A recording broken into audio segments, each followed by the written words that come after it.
Kada sam googlao da vidim koji je najbolji grad za shopping u celome svetu, nisam mogu da nađem pravi odgovor, jer ima raznih mišljenja. Neko kaže da je to Dubaj, neko kaže da je London, neko kaže da je New York. Međutim, ja bih rekao da je Bangkok u samom vrhu te liste. Ne znam da li je najbolji, ali među najboljima sigurno. Kada se misli na Tajland, uvijek se misli na zemlju trećeg sveta, što Tajland to u mnogim parametrima i jeste. Međutim, Bangkok je u rangu najmodernijih gradova sveta, pogotovo kada je shopping u pitanju. Bangkok ne može da se poredi sa, šta ja znam, sa Bečom ili sa tako manjim gradovima Evrope. Kada se poredi Bangkok u pitanju, dolaze samo New York, London, Singapur i to je to. Zaboravio sam da pomenem i Hong Kong. Hong Kong je isto na toj listi, možda četvrti, treći, tako tu negde.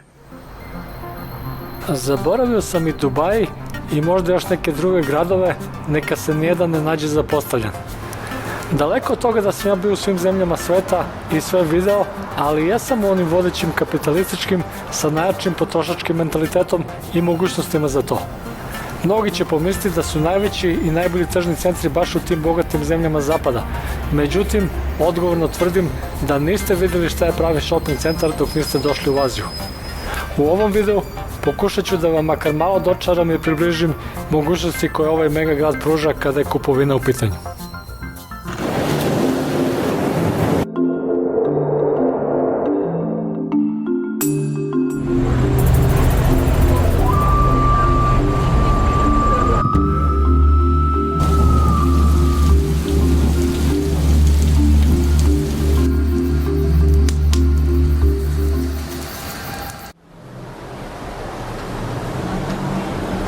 Bangkok ima na stotine tržnih centara, ne znam se broj, ali mi ćemo obići samo nekoliko onih najvećih i najvažnijih koji su uglavnom postavljeni duž linije Skytraina koji povezuje mnoge delove grada, pa i ove tržne centre koje ćemo mi obići danas. Znači, samo ono najvažnije, lagana šetnica od nekih 20 km i to samo računajući hodanje u samim tržnim centrima.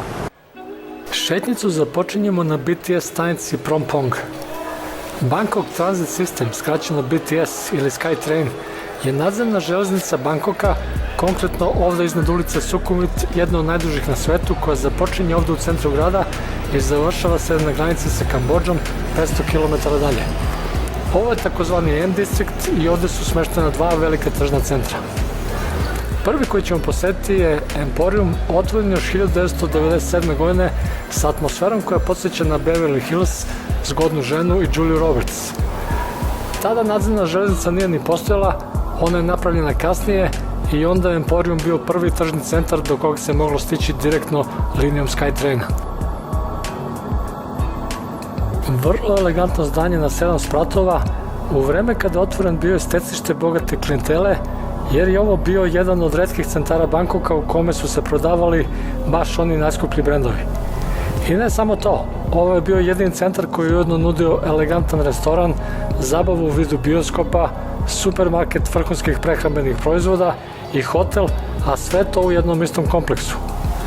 Koliko je ovaj centar bio ispred svog vremena svedoči to da je za ovih četvrt veka postojanja ostao isti bez nekih znatnih promjena u dizajnu interijera. Sada su ga mnogi prestigli, ali nisam mogao da ga ne pomenem u ovom videu jer je bio prvi te vrste i dalje je kompetentan.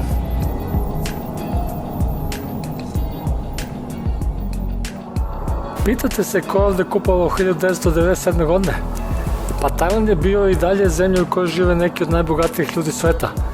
Neka vas ne zavara epitet zemlje trećeg sveta, verovatno ćete se iznenaditi ako vam kažem da je bruto nacionalni produkt po glavi stanovnika Tajlanda tu negdje u rangu sa glavom stanovnika Srbije. S tim da Tajland ima 10 puta više glava.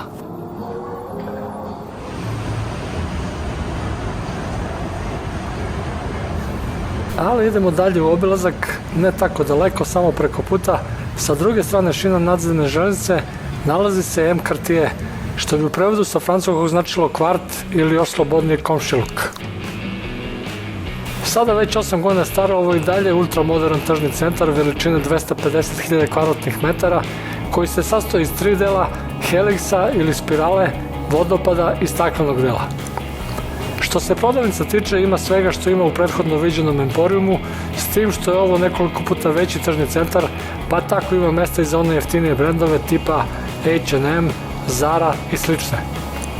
M Cartier je mondenski tržni centar sa top kafejima i smešten je u ekskluzivnijem delu Bangkoka, tako da su ovde mušteri obično iz malo viših, odnosno bolje stojećih delova tajlandskog društva.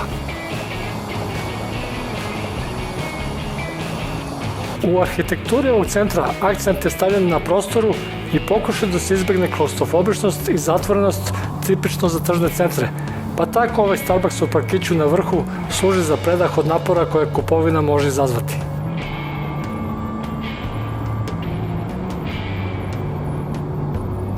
Ovde neću sada da ređam snimke prodavnica jakih brendova, toga će onako biti dosta kasnije. Ono što je najinteresantnije u ovom tržnom centru, osim odličnog dela sa bioskopima, od kojih je jedna sala IMAX, je deo koji se zove Helix. To je niz restorana postavljenih u spirali koja se penje 7 spratova.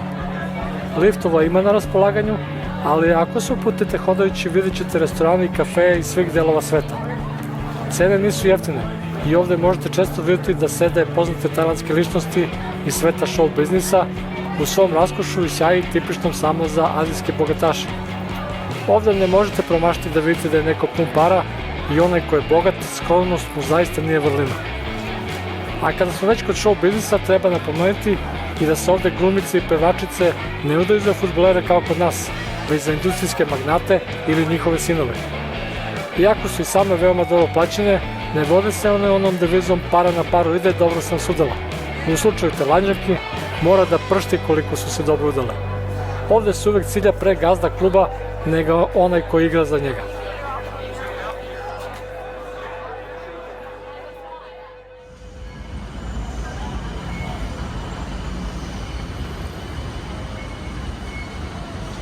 Na SkyTrain stanici Asok nalazi se Terminal 21. To je lanac tržnih centara, ima ga osim u Bangkoku takođe u Pataji i Koratu.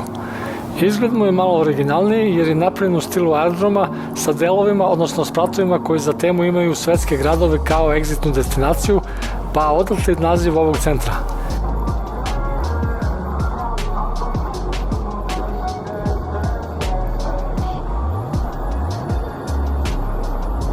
Izbor prodavnica ovde je takođe malo drugačiji jer je koncentracija više na jeftinije brendove koje imate svugde, tipa H&M, Guess, Levi's, Levi's, kao i manje poznate i potpuno nepoznate brendove. U Terminalu 21 pažnja je dosta posvećena detaljima, tako je sprat koji za temu ima Rim dekorisan u italijanskom, odnosno romanskom stilu, Hollywood je sprat gde su bioskopi, na spratu koji se zove Istanbul sve će vas naravno posetiti na ovaj grad, na Londonu ćete vidjeti dvospratni autobus, Tokiju sumar vače i tako dalje. Čak su i toaleti i WC-i napravljeni u istom stilu. Viđao sam ovde na YouTube-u da je već nekoliko naših vlogera koji su boravili u Bangkoku pominjalo ovaj centar i tajlandsku verziju ekspres restorana u njemu. Na 5. spratu odmah iznad San Franciska nalazi se Pier 21, ogroman prostor sa mnogobrojnim štandovima koji prodaju hranu. Treba odmah napomenuti da plaćanje nije kešom, već je sistem da na ulazu za određenu sumu kupite karticu kojom plaćate i na izlazu vam vrate novac oko ga još uvek ima na kartici. Ovo mesto je razlog zašto veliki broj turista, pogotovo onih koji su našli smeštaj negde duž Sukhumvita, zalutao ovaj tržni centar jer ovde solidna porcija košta otprilike 2 evra, pa čak i manje. Terminal 21 naplaćuje dosta nisku rentu u ovim mestima koje prodaju hranu, tako da najveći benefici od toga imaju oni koji dođu ovde da jedu. Za napregnute turističke budžete i one koji nisu sigurni da se bakću uličnom hranom Bangkoka, ovo je pravo mesto za ručak.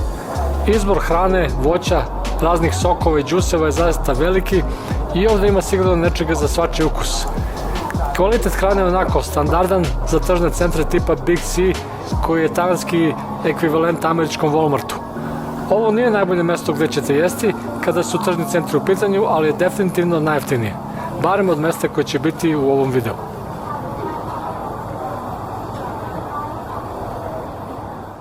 Iza mene se nalazi jedan od najvećih tržnih centara na svetu. Kada je 2006. renoviran i otvoren u sadašnjem obliku, Central World je bio najveći tržni centar na svetu. Sada ga je prestiglo nekoliko drugih, ali ono što ti gradovi gde se oni nalaze nemaju je to da odmah do ovog shopping centra ima još nekoliko drugih sličnog gabarita i veličine. Da biste stvorili sliku koliko je ovo mesto ogromno, pokušajte da procesujete podatak da 8 beogradskih ušća mogu da stanu u ovaj jedan tržni centar. Znam da ovdje negdje ima i jedno celo klizalište na ledu, ali nisam uspio da ga nađem za potrebe ovog videa. Inače, lično vrlo retko zalazim ovdje jer mi je zaista teško da se orijentišem u ogromnom prostoru ovog gigantskog mesta. Raskrsnica Ratcha Prasong na kojoj se nalazi je među najprometnijim mestima Bangkoka i na primjer na platovu ispred je uobičajeno odbrojavanje starih i dočeci Nove godine. Zbog tog ogromnog prostora se tu dešavaju i protesti kao i ulične borbe između demonstranata i policije i vojske kada god se dese neke revolucije i razni česti državni i vojni udari. Zbog toga je Central World bio demoliran i paljen u nekoliko navrata kad god su se dešavale neke turbulencije, ali se uvek kao ptica Feniks renovirao i uzdizao nazad u celom svom sjaju i veličini. Da li da uopšte počinjem priču o tome čega sve ima ovde? Bolje da ne, jer ne znam ni sam. Kao što sam već rekao, nisam lud da dolazim ovde i gubim se u prostoru i vremenu, ali snimajući video o tržnim centrima ovoga grada ne bi bilo fair zaobići ovaj najveći. Inače, pored mnogobrojnih pojedinačnih ima Bangkok u drugim svojim delovima još nekoliko nazovi tržnih hubova na kojima je smešteno po nekoliko velikih tržnih centra koji prave ogromne delove namenjene svakojakim vrstama kupovine. I pored tolike ponude i mogućnosti za shopping, ovde je sve uvek puno i vrvi od ljudi. Najveći broj su naravno domaći konzumenti, ali Bangkok je među najposećenijim gradovima na svetu, tako da su turisti ništa manje zastupljeni, pogotovo u delovima grada njima lako dostupnim putem nadzemne železnice. Kojom idemo u tržni centar, zbog kojeg je posebno napravljen ceo jedan krak i linija Skytraina.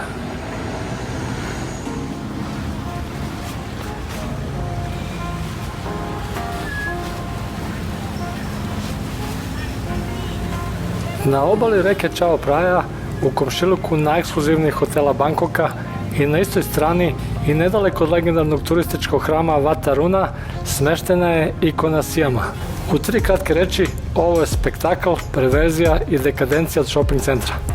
Otvoren pre 3 godine, izgradnja mu je koštala 1,5 milijardi evra i po veličini je samo malo manji od prethodnog onog najvećeg Central Worlda. A ako niste baš ono grozno bogati, ovo je bukvalno mesto gde možete da potrošite celu vašu imovinu u jednom danu. Na 7 spratova sastoji se iz nekoliko ogromnih različitih delova sa još ogromnijom ponudom robe u raznoraznim prodavnicama, od onih za svačiji džep do onih najskupljih i najluksuznijih. Ovde kada nabuđe luksuz, to je stvarno ispređivanje i zemlje takozvanog prvog sveta ne mogu ni da presmrde u poređenju. Mnogi koji su boravili u Bangkoku i videli malo više od ovog grada sigurno će pitati, a šta je sa svim onim kartonskim i limenim nasiljima smeštenim duž iste ove reke? Da, ona su tu, ali kada se poprisetim duž južnih obala reke Mississippi u dalekoj Americi, viđao sam slična takva naselja koja su me podsjetila na avanture Toma Sawyera i Huckleberry Finna i standard od pre 150 godina, u kao najbogatijoj zemlji na svetu. Nije mi namerno da poredim Tajland i Ameriku, nego samo kažem. A kada smo već kod Amerike, u ovom tržnom centru se nalazi i drugi najveći Starbucks na svetu, posle onog u Čikagu, i ne znam zašto pominjem ovu njesar kafu po drugi put u ovom videu kada je nikad i ne pijem.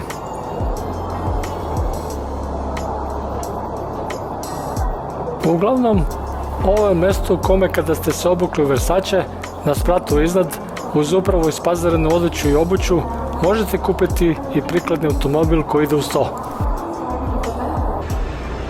Na primjer Porsche ili Maserati ako ćete baš sve italijansko. Ovo je tržni centar koji ima sopstvenu umetničku galeriju ako se zaželite malo psihičkog odmora od pretjeranog materijalizma.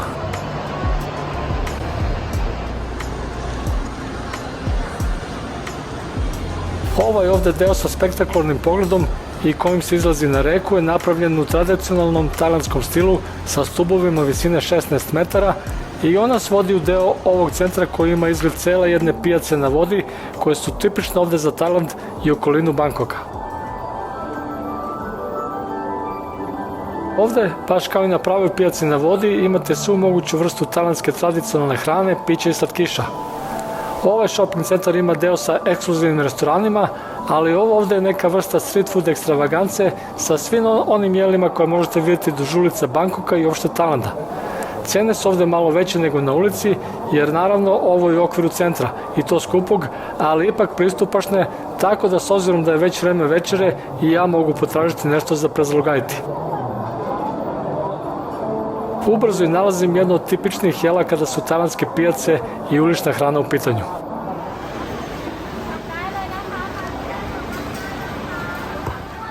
Kao kamu ili svinjska butkica je jedno od mojih najomiljenijih jela tajlandskih. Ima ga na svakom marketu, zaista je ukusno i svako ga može jesti. Može biti malo zaljučeno, može biti bez čilija i zaista bi to preporučio svakome ko dođe u Tajland.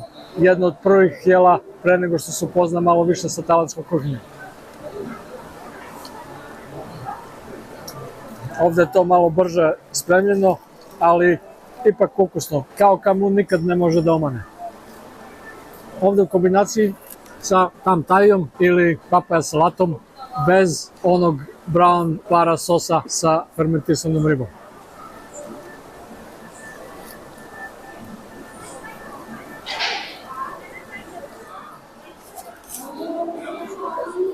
Za dezert sa iste pijace na vodi tajlandski slatkiš na bazi kokosa kao i mnogi drugi tajlandski slatkiši. Ovo je u prevodu kao tajlandska palačinka, mada bih ja više ga nazvao kao tajlandski brownie ili ne znam, možda tajlandska baklava ili nije ni baklava, ko zna.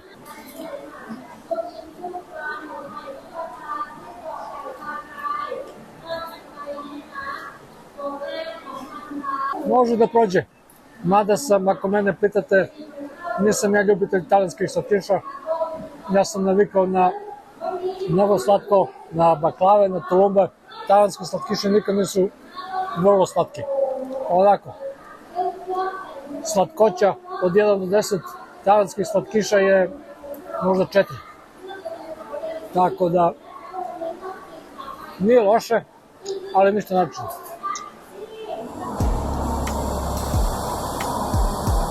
Na 6. spratu u delu sa vodopadom iz plafona koji ima skoro slobodan pad od 15 metara, nalazi se deo sa restoranima koji serviraju neku drugu vrstu hrane.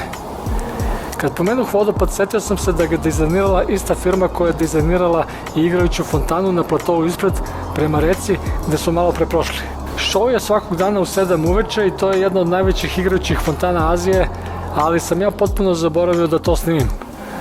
Kao i mnoge druge stvari koje onako nisu mogli da stanu, a da se ovaj video previše ne oduži.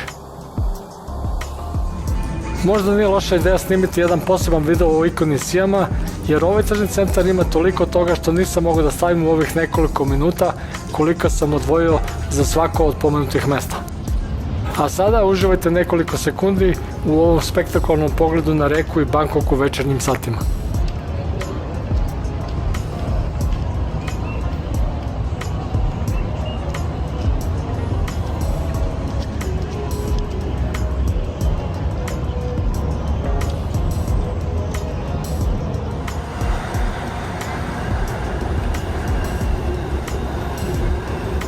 Na ovom ovde mestu, koje takođe nosi ime Sijam, ali je sada u pitanju Siam Square, nalazi se najpoznatiji shopping centar među svim turistima koji su ikada posetili Tajland. MBK je tržni centar koji najviše mrzim. Ovde ne volim da kročim nogom. A zašto? Pa zato što kada sam bio turista u Tajlandu, posle svake turneje Koh Samuija, Koh Changa ili bilo kojeg ostrva, uvek je neizbežan bio dolazak u Bangkok i shopping u MBK-u. MBK je za mene isto što i crna pogibija, celodnevni boravak, a zatim odlazak na Suvarnabhumi aerodrom i onda sledi dugi let od možda 15-16 sati, znači nespavanje od nekih 36 sati sa shoppingom, sa hodanjem ovde u MBK-u. Ne volim da ga vidim i ovde više ne ulazim kako sam počeo da živim ovde, ali evo, za svrhe ovog videa odlučio sam se da ponovo dođem mečki na rupu. Ali sada će biti kraća šetnja jer neće biti shoppinga, samo snimanje. Ako vam je u planu shopping u Tajlandu, kao turista nemate mnogo vremena za obilazak ni za ono što ste videli u ovom videu, a kamoli nešto više. Tako da vam je opcija malo prepomenuti Siam Square i ako vam pare nisu nikakav problem, onda preko puta imate Siam Paragon koji ćemo posjetiti malo kasnije, ili ako morate ipak da razmišljate šta i kako sa budžetom, onda vam je druga opcija ovo ovde. A ovo ovde je 8 spratova i 2000 prodavnica sa fake tašnama, fake patikama, fake Rolexima, fake garderobom, fake elektronikom, a sve to pomešano sa originalima, tako da se na kraju sludite i više ne znate šta je original, a šta lažnjak. U MBK je pravilo ako je brand skup, onda je kopija, a ako je jeftin, onda je možda i original. Kopija ima različitih kvaliteta i nekom sam jednom prilikom ovde kupio Dolce & Gabbana majicu koja je nošena neizmenično sa originalom iz Italije i kopija se na duže staze posle svog nošenja i pranja bolje održala nego ona prava. Kada je otvoren 1985. godine, MBK je bio najveći shopping centar Azije. 2002. je renoviran i dalje se drži jer sada već ima status institucije. Cene nisu ni naročito jeftine kao što su nekada bile, jer su kirije prodavnice nesrazmjerno rasle, ali MBK je dalje mesto gde se može dobro proći, pogotovo ako ste vični u veštini pogađanja. Ovo je jedan od onih klaustrofobičnih centara bez prozora, na izgled bez izlaza, tako da posle par sati provedenih ovde ne znate ni da li je napolju dan ili noć. Roba je podeljena po spratovima, ne baš vrlo striktno, ali se zna na kom spratu su tamo restorani, gde je elektronika, gde su cipele i tako dalje.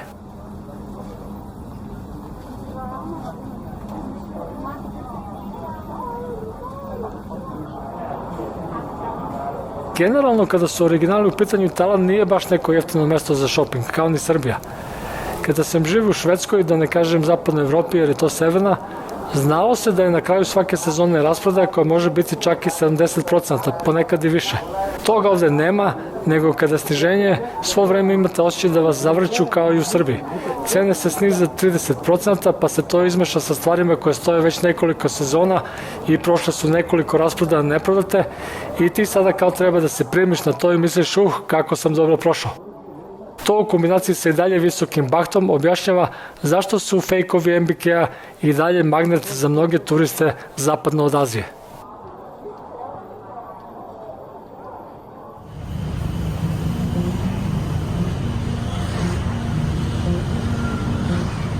Preko puta MBK-a sa druge strane Siam Square-a nalaze se kompleks od 3 povezana shopping centra. Prvi koji nam nalaze su Siam Discovery i Siam Center. Oba onako cool sa mladalačkom, što bi se reklo casual garderobom. Ovde ima dosta manje poznatih ili nepoznatih brendova, ali ipak robe bolje kvaliteta sa pristupačnim cenama, onako srednje klase. Siam Center je jedan od uopšte prvih tržnih centara Bangkoka, napravljen još daleke 1973. godine i više je to tada bilo tipa kao kod nas robna kuća, nego ono što danas podrazumemo pod imenom tržni centar. Naravno, mnogo puta renoviran i preuređen od tada da bi mu se kasnije priključili Discovery i Paragon. Ako ste ljubitelji patika, džinsa, ovo je mesto gde se mogu naći dobre stvari. Ima dosta toga što inače ima u normalnim shopping centrima širom sveta, ali naravno u verzijama za Aziju. Jer kao što znate, ono što se prodaje na primjer H&M-u ili Zari u Evropi nije ista roba kao što se prodaje i u Americi, niti u Americi ista kao ovde u Aziji. Ima čak i regionalnih, a pogotovo kontinentalnih razlika. Inače, zajednička stanica nadzemne železnice za ova 3 tržna centra zove se takođe Siam i moglo bi se reći da je ovo centar grada Bangkoka.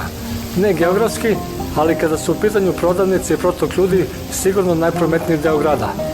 Ovde, tako reći jedan do drugog, nalazi se poređeno 7 ogromnih tržnih centara. Kada na ovoj stanici izađete iz voza, puca vam odmah pogled na Paragon, treći i najveći od 3 tržna centra u Siam kompleksu. Kada je otvoren 2005. godine, on je nekako bio prvi sa onim wow faktorom, gde sve pršti na sve strane. Svi ostali tržni centri pre njega su bili ili veoma luksuzni, ali ne tako veliki, ili vrlo veliki, ali ne tako luksuzni. Siam Paragon je objedinio i luksuz i veličinu. Kada biste ušli u njega, niste mogli da se ne zapitate šta je ovo i gde sam došao. Paragon je bio preteča ikone Siama, tako da kada je on otvoren, koliko god perverzan bio, nekako su ipak stanovnici Bangkoka bili malo naviknuti na nešto slično. Osim uobičajenih luksuznih brendova, ovaj shopping centar je zapažen po velikom izboru restorana u prizemnom delu, gde uvek vrvi od ljudi, ali i ogromnom akvarijumu ispod, gde imate priliku i da se vozite podmornicom u razgledanju. Akvarijum radi do 8 uveče, dok je sam Paragon otvoren do 10, kao i većina svih tržnih centara Bangkoka.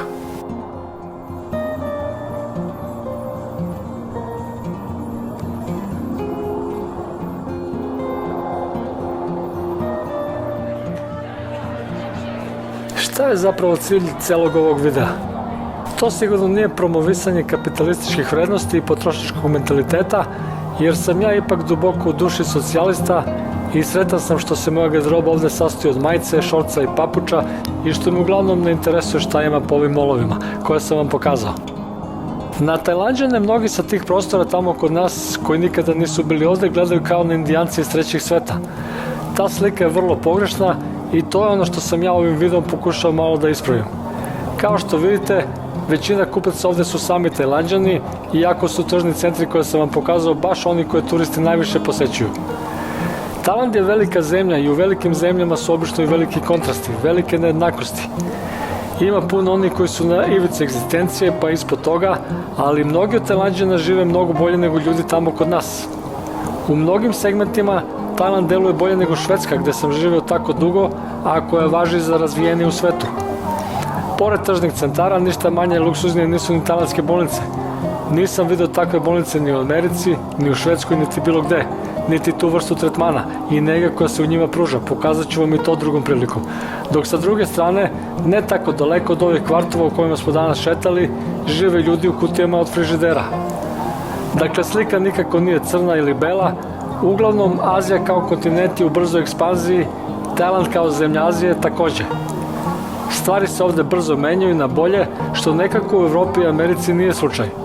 Tamo sve stagnira, promene su spore i obično se sve menja na gore. Zadnjih 20 godina ja sam proveo verovatno podjednako na sva 3 kontinenta i živi sam svedok promena koje se dešavaju i tamo i ovde. Tajland pre 20 godina i sada su dve skroz različite zemlje, Srbija, Švedska, Amerika, šta se tamo promenilo za to vreme, pa tako reći ništa. U mojim vlogovima ja ću pokušati da vam što realnije mogu pokažem pravi život ovde, da biste se malo bolje upoznali sa ovom zemljom i možda ispravili pogrešnu sliku koju znam da mnogi imaju.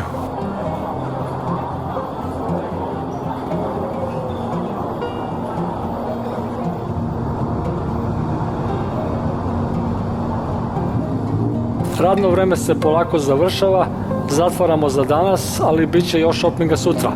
Idemo nazad kao i što smo došli, nadzemnom železnicom.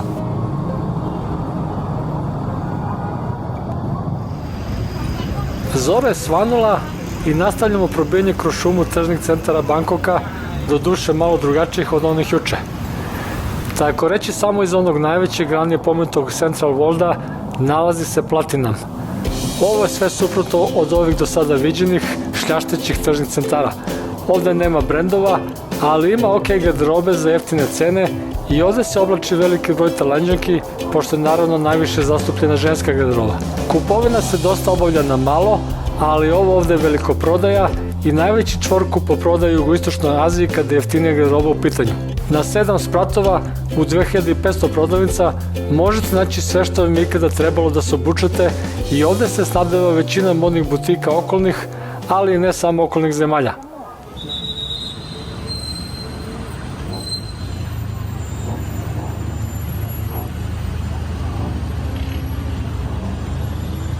Ako 2500 prodavnica u Platinamu nije dovoljno, samo preko ulice u podnožju solitera po imenu Bajok, nekada najviše zgrade Tajlanda, nalazi se Pratunam market sa ništa manjim obimom ponude. Platinum, Pratunam imena su slična, većina ceo ovaj deo ovde, uključujući shopping centar, zove Pratunam. Teško je ne pogubiti se i fizički i psihički među svim ovim mestima prepunih robe. Ovde se kupuje i nosi u putnim torbama, koferima, džakovima, kombijima.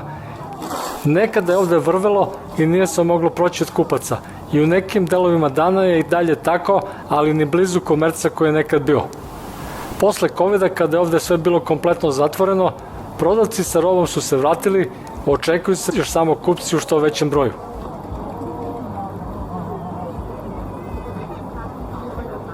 To je očigledna čar Bangkoka, što sa jedne strane ulice imate najmodernije moguće stvari i najskuplje naravno, najvećih dizajnerskih kuća, a samo preko puta imate isto to, ali 50 puta nižu cenu. Dobro, ne baš isto, ali slično. Ista fabrika, to je ista kineska fabrika ili ista deca u Bangladešu to šiju sve i to bi ono rekli kod nas isti kupus, drugo pakovanje. Zar ne? Znam da se mnogi neće složiti, bez obzira na to ja sam se skroz smorio i zavrtalo mi se u glavi od ovog silnog, što bi neki rekli, window shoppinga. Sve videh, ali ništa ne kupih. Nego mislim da sam zaslužio